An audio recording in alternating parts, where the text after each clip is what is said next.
जय श्री राम। पहले थोड़े से ग्रह गोचर पर बात करें, उसके बाद हम उनके फल पर बात करेंगे। ग्रह गोचर किस प्रकार का रहने वाला है आपके लिए 2021 में। शनि आपके दशम भाव में गोचर करेंगे, यानी मकर राशि के अंतर्गत पूरे वर्ष यही गोचर रहने वाला है। बृहस्पति 2020 में ही परिवर्तित हो जाएंगे, तो करीब करीब अंतिम तक नवंबर तक आपकी गोचर करने वाले हैं दशम भाव में, बृहस्पति भी साथ में। राहु आपको पता है परिवर्तित हो चुके हैं, तो राहु आपकी गोचर करेंगे सेकंड हाउस के अंतर्गत आकर के, और केतु का जो गोचर रहेगा वो अष्टम भाव में आपके रहने वाला है पूरे वर्ष। उसके साथ अगर हम बात करें तो मंगल का गोचर करीब आपकी स्वयं की राशि में रहने वाला है मेष में 21 फेब तक, यानी 21 फरवरी तक। 21 फरवरी के बाद दूसरे भाव में चला जाएगा। उसके बाद 13 अप्रैल तक वो दूसरे भाव में रहेगा। 13 अप्रैल को तीसरे भाव के अंतर्गत आपके राशि स्वामी पहुंच जाएंगे। 13 अप्रैल से लेकर के 1 जून तक तीसरे भाव में रहेंगे। 1 जून के बाद चतुर्थ भाव के अंदर जाकर के नीचस्थ हो जाएंगे। 1 जून के बाद फिर वो आपके रहने वाले हैं जुलाई तक, 15 जुलाई तक आपके चौथे भाव में रहेंगे। 15 जुलाई को पहुंच जाएंगे पांचवें भाव के अंतर्गत। उसके बाद 5 सितंबर तक वो पांचवें भाव में रहेंगे। 5 सितंबर को कन्या राशि यानी आपके छठे भाव में पहुंचेंगे। 21 अक्टूबर को अगर देखा जाए तो वो आपके पहुंचने वाले हैं फिर 7वें भाव में, और उसके साथ 4 दिसंबर को ये पहुंचेंगे आपके अष्टम भाव के अंतर्गत, फिर अष्टम भाव में ही रहेंगे। यानी इस वर्ष आपकी राशि से लेकर के और 8वें भाव तक आपके राशि स्वामी का जो गोचर है वो आपके साथ रहने वाला है। क्या फल होगा आपके लिए, आप लोग जानते हैं कि मंगल का जो गोचर होता है वो करीब 1.25 महीने का मंगल का गोचर होता है। 45 दिन से ऊपर करीब 1.5 महीने या 48 दिन, कभी कभी 49 दिन, इस प्रकार का गोचर जो है वो मंगल का रहता है। 18 माह एक राशि पर राहु का गोचर रहता है, साथ ही केतु का भी इतना ही समय रहता है। 12 महीने बृहस्पति का गोचर होता है। शनि 30 महीने यानी 2.5 वर्ष एक राशि पर गोचर करते हैं।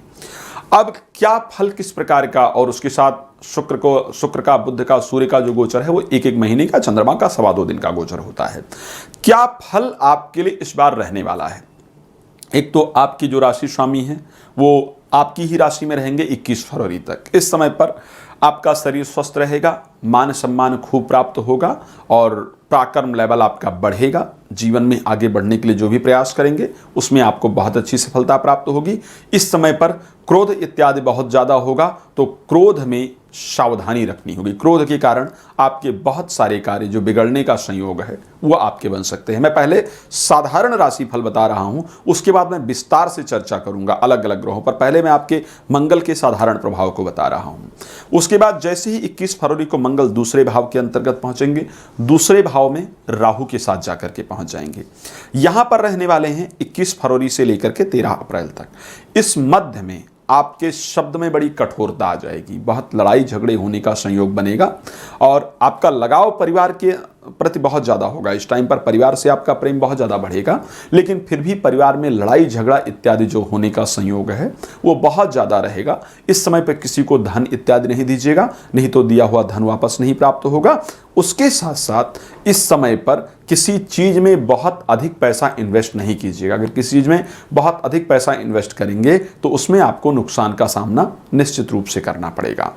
उसके साथ क्या ध्यान रखना है, शेयर मार्केट में पैसा लगा सकते हैं। शेयर मार्केट में पैसा लगाएंगे तो यहाँ पर आपको अत्यधिक पैसा प्राप्त होगा, क्योंकि मंगल शुक्र के घर में पहुंच जाएंगे और उसके साथ राहु वहां पर बैठे होंगे। ये दोनों ही प्लैनेट शेयर मार्केट से संबंधित कार्य को देखते हैं। तो शेयर मार्केट में पैसा लगाते हैं, लॉटरी सट्टा इत्यादि में पैसा लगाते हैं, तो निश्चित रूप से आपके लिए लाभप्रद होगा। दारू का यदि व्यवसाय है, लिकर का यदि बिजनेस है, तो वो आपके लिए फायदेमंद होने वाला है।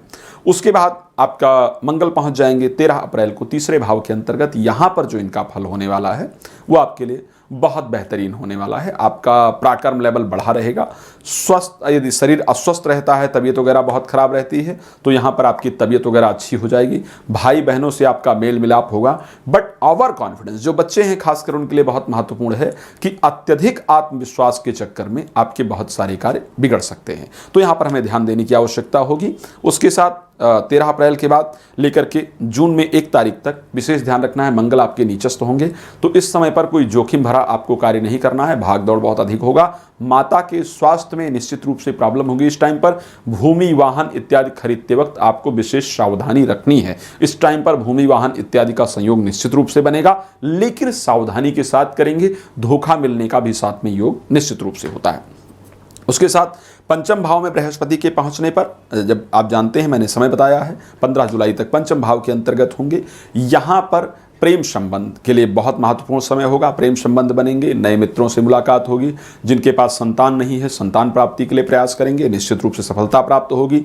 बहुत सारे सहारा जो लेते हैं IVF वगैरह का, उसके सहारे भी संतान की प्राप्ति के संयोग बनेंगे। मित्रों से संबंध बहुत अच्छा होगा, लेकिन जिनकी पुरानी मित्रता चल रही है उनसे लड़ाई झगड़ा भी होगा, तो इसलिए अपने आप को कूल रख करके काम करना है ताकि परिस्थिति बेहतर हो।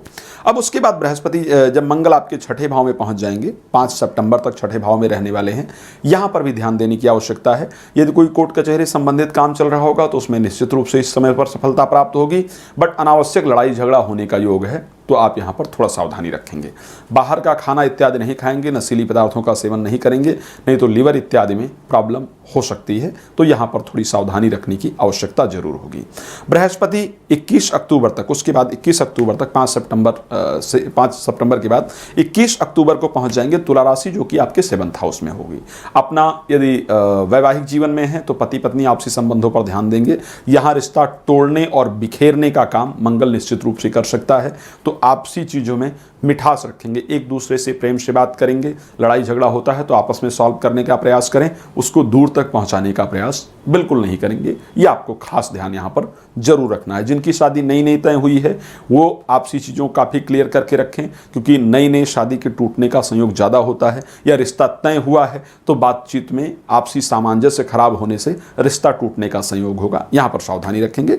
उसके बाद मंगल पहुँच जाएंगे 4 दिसंबर के बाद अष्टम भाव के अंतर्गत। यहाँ पर स्वास्थ्य ढीला रहेगा, जो 4 दिसंबर के बाद जो पूरा ये वर्ष है स्वास्थ्य आपका ढीला रहेगा, मानसिक अशांति बहुत ज़्यादा होगी, नई नई प्रॉब्लम्स आ सकती हैं, और उसके साथ जो विशेष दिक्कत है, ब्लैक मैजिक वगैरह आपके ऊपर लोग कर सकते हैं, तो किसी का दिया हुआ कोई चीज़ खाएं नहीं, किसी तांत्रिक स्थान वगैरह पर जाने से अपने आप को बचाएं, ये चीज़ें आपने विशेष ध्यान रखनी है। अब क्योंकि 2021 में 2-3 प्लैनेट का बड़ा प्रभाव रहने वाला है। राहु क्योंकि आपके 2nd हाउस में रहेंगे, शनि 10th हाउस के अंतर्गत गोचर करेंगे, और बृहस्पति भी 10th हाउस के अंतर्गत गोचर करेंगे। अब हम इनके पूरे गोचर का प्रभाव इनका बहुत महत्वपूर्ण प्रभाव पड़ता है जीवन पर, इस चीज को ध्यान रखना चाहिए।